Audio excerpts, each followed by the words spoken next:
नमस्कार, यह है रेडियो हिंदुस्तान और मैं हूं आपके साथ पारिजात। काम की बात।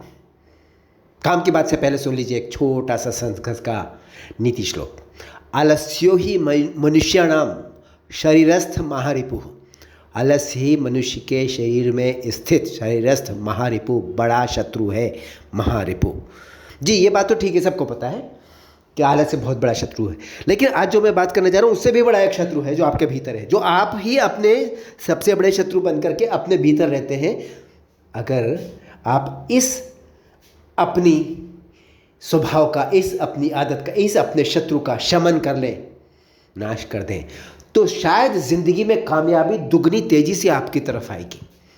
जी, एक बहुत महत्वपूर्ण बात है, चूँकि काम की बात है इसलिए ज़िंदगी से जुड़ी हुई बात है, इसलिए आपके परिवार से भी जुड़ी हुई बात है, आपके कार्यालय से जुड़ी हुई बात है, आपके नाते रिश्तेदारों से जुड़ी हुई बात है, पड़ोसियों से जुड़ी हुई बात है, परिजनों से जुड़ी हुई बात है। एक्चुअली ये आपके संबंधों से जुड़ी हुई बात है कि आपकी एक छोटी सी कमी के कारण जो आपके भीतर शत्रु बन के बैठी हुई है, आपके संबंध बिगड़ जाते हैं और ज़िंदगी के समीकरण कहीं से कहीं बिखर जाते हैं। किस दिशा में आप जा रहे हैं, किस दिशा में चलने लगते हैं और कौन सी आपकी मंजिल थी, आप किस मंजिल की तरफ आप मुड़ गए।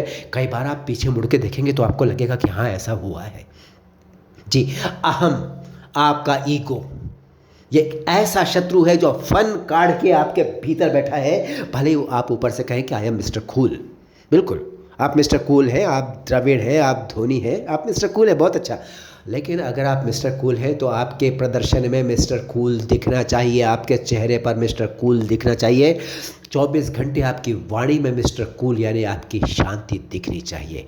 ये शांति अचानक क्रांति में क्यों बदल जाती है, उसकी वजह है कि कहीं एक ऐसी जगह पे अक्सर ऐसा हो जाता है, जरा सा आप उत्तेजित हो जाते हैं और आप ये भूल जाते हैं कि आपकी उत्तेजना किस कारण हुई है, आपके अहम के कारण। और आपसे कुछ ऐसा हो जाता है, आप ऐसा कुछ कह जाते हैं, ऐसा आप कुछ कर जाते हैं, अचानक उन शब्दों ने उन शब्दों के वशीभूत होकर आप अपने इतिहास को बदल लेते हैं। जो बात अभी मैं कह रहा था, वो शब्द आपके इतिहास को बदल लेते हैं, आने वाले इतिहास को। वो शब्द कौन से होते हैं, वो गलती कौन सी होती है? जी हाँ, ये अहम की अभिव्यक्ति उन शब्दों में होती है। वो गलती उस अहम को प्रश्रय देने की आपसे होती है। जी, अपने इस सबसे बड़े शत्रु यानी अपने अहम का शमन कर लीजिए, उसे शांत कर लीजिए, उसे खत्म कर दीजिए। मैं तो कहूँगा साधु बन जाइए, संत बन जाइए अपने जीवन में।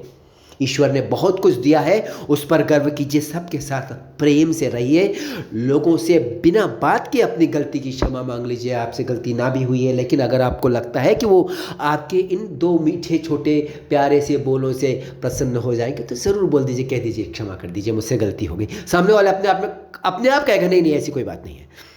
ऐसे अपने परिवार में कीजिए, पत्नी के साथ कीजिए, बच्चों के साथ कीजिए, माता पिता के साथ कीजिए, पड़ोसियों के साथ कीजिए। और कार्यालय में तो करना बहुत आवश्यक है, क्योंकि वो जो बात बनती है, बिगड़ती है, आपकी ज़िंदगी पर बड़ा असर करती है। हालांकि परिवार में भी जब बात बनती है और बिगड़ती है तो आपके जीवन पर बड़ा असर पड़ता है, आपको नहीं लगता, लेकिन आपके परिजनों के दिल में बहुत सारी बातें आपकी कही कही रह जाती हैं।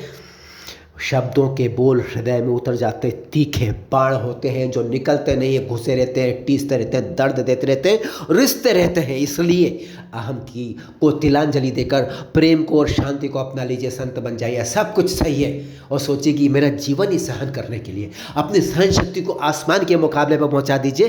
क्या होता है ईगो? कुछ भी ईगो नहीं होता। एक दिन दुनिया छोड़ के चले जाना है।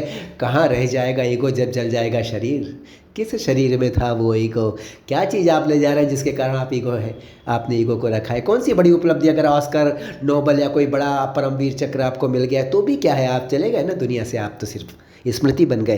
किस ईगो को लेकर के आप गुर्रा के तन के खड़े हो जाते हैं? जी, ये ईगो आपका बड़ा शत्रु है, वरना आपको बड़ा प्यार मिलेगा। मैं बता रहा हूँ, आपके शत्रु भी आपको प्रेम करने लगेंगे जब उनको पता चलेगा कि ये तो व्यक्ति वास्तव में सत्य। गाली सुनिए, मुस्कुराइए, कहिए कि क्षमा कीजिए, मैंने आपके हृदय को चोट पहुँचाई। अपमान सुनिए, मुस्कुराइए, कहिए क्षमा कीजिए, मैंने आपके हृदय को चोट पहुँचाई। हाँ, दूसरे के लिए मत ऐसा कीजिए।